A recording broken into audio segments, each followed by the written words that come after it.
In today's video, I am going to teach you how to set up subscriptions in Melio. To begin, sign into your Melio account.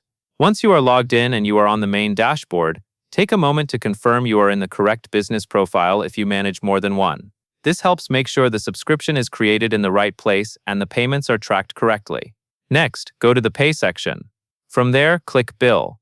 This is where you create and manage bills that you plan to pay. When you open the bill area, you will see the option to either import a bill or create a bill.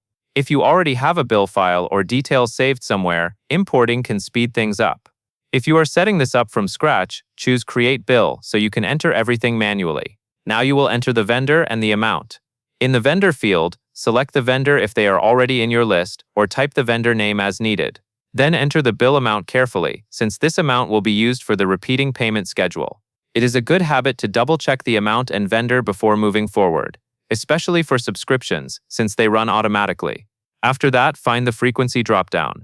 This is the key setting that turns a standard bill into a subscription-style repeating payment. In the frequency dropdown, select monthly. Once monthly is selected, Melio will treat it as a recurring bill that is set to repeat on a monthly cadence. Finally, choose how you want to pay. Select your payment method, either your bank account or a card. If you are paying by bank account, confirm that the correct bank account is selected. If you prefer to use a card, add your card if it is not already available, and make sure the card details are accurate. Using a card can be helpful for flexibility, while a bank account is often the simplest option for recurring payments. Once you have confirmed the vendor, amount, monthly frequency, and payment method, you are set. Your monthly subscription payment will now follow the schedule you selected, helping you stay consistent and avoid missed payments. And that is all there is to it.